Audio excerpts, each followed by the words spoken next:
Ils sont un maillon essentiel au développement d'un pays. On parle d'eux en termes de force vive d'une nation, vaillantes femmes, vaillants hommes. Hier, 1er mai, ils étaient à l'honneur partout sur l'ensemble de la planète et dans notre pays, ils ont été célébrés sur l'ensemble du territoire national. Vous l'aurez compris, nous parlons aujourd'hui des travailleurs. Qu'est-ce qu'un travailleur? Vous vous êtes amené justement, je suis sûre, à vous poser cette question. Les droits à protéger portent sur quel aspect de sa vie professionnelle? Et quel est le dispositif justement que le gouvernement prévoit à l'effet de protéger les droits des travailleurs en Côte d'Ivoire? Pour répondre à toutes ces questions et à toutes celles que vous vous posez en ce moment, nous avons l'honneur de recevoir cet après-midi une experte en droit du travail en Côte d'Ivoire.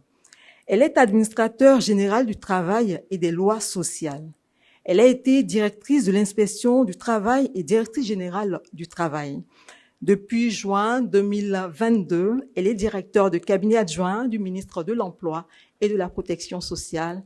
Il s'agit bien entendu de Madame Bintou Coulibaly. Avant toute chose, je pense qu'il est essentiel, comme le disait Madame Kouassi tout à l'heure, de définir le travailleur. Qu'est-ce qu'un travailleur?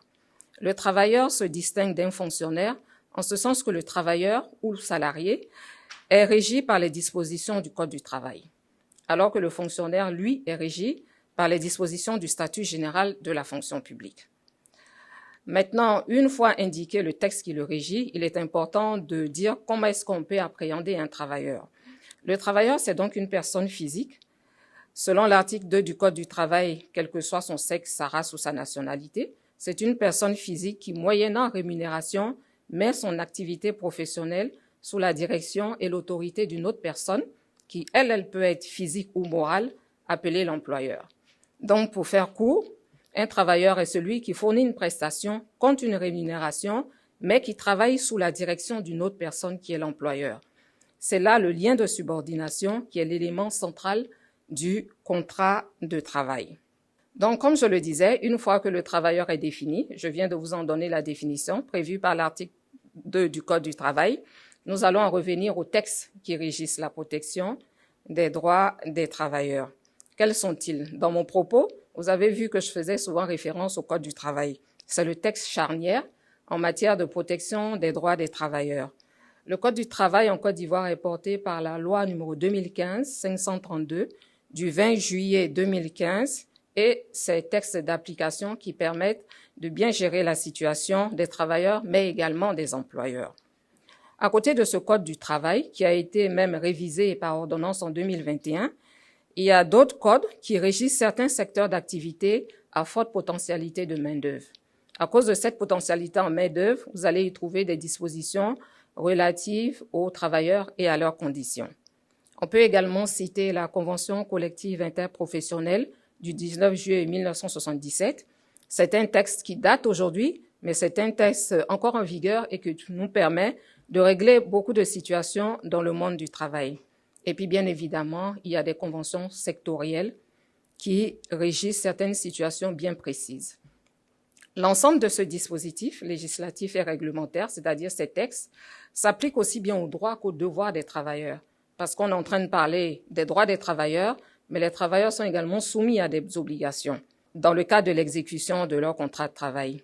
Ces différentes dispositions s'appliquent à toute la carrière professionnelle du salarié, de son embauche à sa retraite, en passant par des périodes d'apprentissage et même de formation.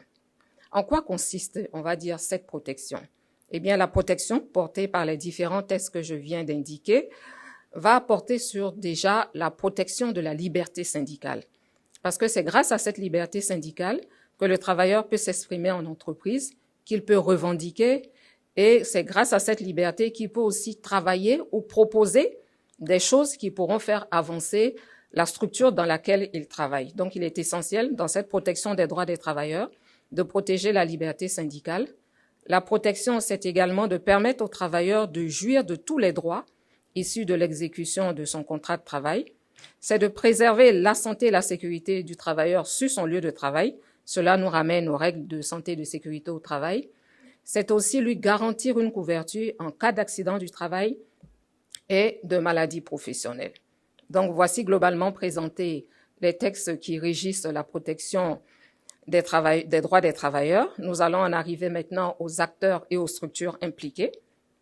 Quels sont ces acteurs? Vous les connaissez tous certainement. Ce sont les intervenants traditionnels du monde du travail, à savoir les travailleurs eux-mêmes, les représentants de ces travailleurs, je n'en cite que quelques-uns, les délégués du personnel, les secrétaires généraux de syndicats de base, ainsi que leurs fêtières.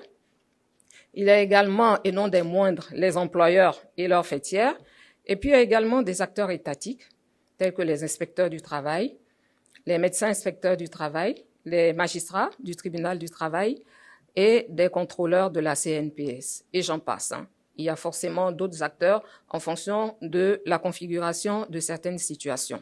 Et je voudrais revenir sur le rôle de l'inspection du travail. Quel est le rôle de l'inspection du travail? Eh bien, l'inspection du travail, c'est l'organe dédié au suivi de l'application et de la réglementation du travail. Donc, lorsqu'un travailleur estime qu'il est lésé dans ses droits, le réflexe qu'il doit avoir, c'est de saisir le service d'inspection du travail du lieu d'exécution de son contrat de travail. Et en saisissant l'inspection du travail, il peut soit solliciter des informations qui vont lui permettre de mieux apprécier sa situation, soit directement déposer une plainte qui va faire l'objet d'un traitement en vue de la conciliation des parties. Ce qu'il faut ajouter sur le rôle de l'inspection du travail, c'est qu'avec le Code de 2015, la saisine de l'inspection du travail dans le cadre du règlement des conflits de travail est devenue obligatoire avant toute saisine du tribunal du travail. Eh bien, il faut dire que le Code du travail interdit les discriminations, notamment celles liées au handicap. Donc, lorsque un employeur refuse de recruter une personne à cause de sa situation de handicap, cette personne peut se plaindre en saisissant les autorités compétentes que j'ai eu à citer, et cet employeur s'expose à des dommages-intérêts parce qu'il est interdit de discriminer sur cet aspect-là.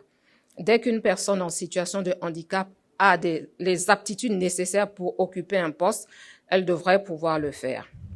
Cette question me permet d'indiquer que dans le Code du travail, il est prévu depuis 2015 qu'un quota d'emploi soit réservé aux personnes en situation de handicap. C'est une politique qu'a voulu l'État de Côte d'Ivoire pour permettre à ces personnes d'accéder plus facilement à l'emploi.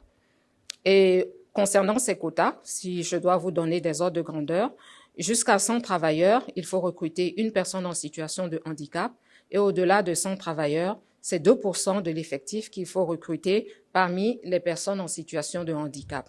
Et pour mieux faire avancer cette cause, pour mieux mettre en œuvre cette directive légale, il a été mis en place en date récente par voie d'ordonnance le Fonds d'insertion des personnes en situation de handicap. Ce fonds est alimenté par les employeurs qui sont dans l'incapacité de suivre cette prescription légale. Donc la loi indique des quotas en indiquant les niveaux de quotas et les employeurs doivent s'y tenir. Mais si pour une raison ou une autre, ils ne peuvent pas s'y tenir, ils ont, on va dire, des pénalités à payer et ces pénalités vont servir à alimenter ce fonds qui va travailler à faciliter l'insertion socio-professionnelle des personnes en situation de handicap. Vous avez parlé de l'élection des délégués de personnel dans les entreprises et pour qu'il y ait élection, il faut qu'il y ait au moins 11 travailleurs.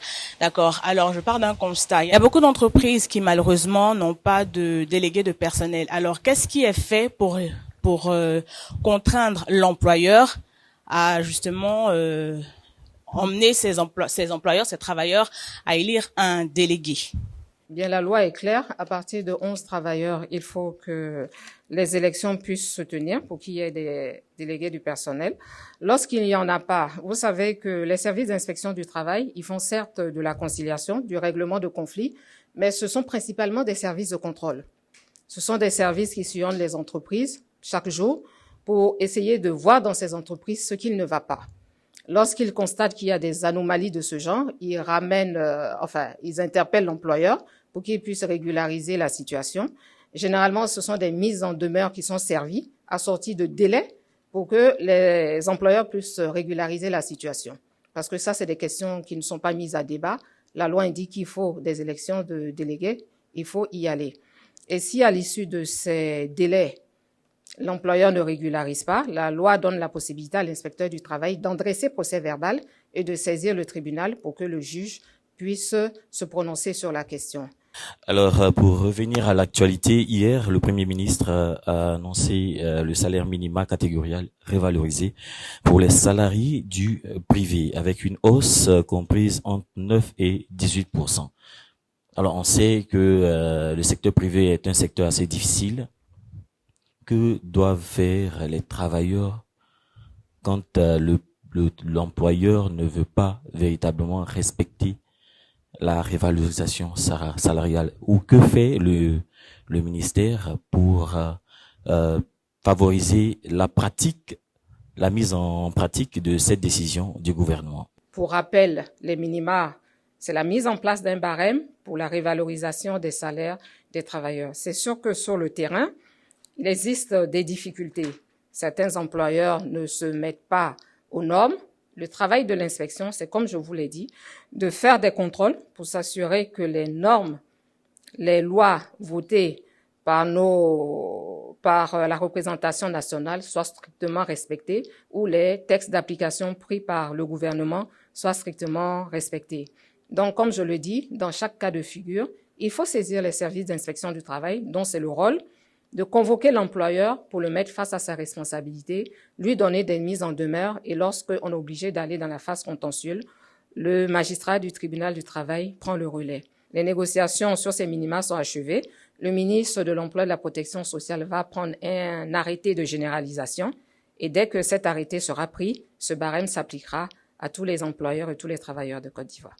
Tout savoir sur la protection des droits des travailleurs en Côte d'Ivoire, c'était notre thématique pour le démarrage de ce mois, au lendemain de la fête du travail. Merci à tous et à toutes. Merci d'avoir été des nôtres. Remerciements réitérés à Madame le directeur des cabinets adjoint du ministre de l'Emploi et de la Protection sociale, également à l'ensemble de l'équipe de la direction de la communication de ce ministère qui nous a aidé à préparer ce rendez-vous. Remerciements réitérés aux journalistes qui nous suivent, nos partenaires de tous les jours. Rendez-vous certainement, si Dieu le veut, mardi prochain.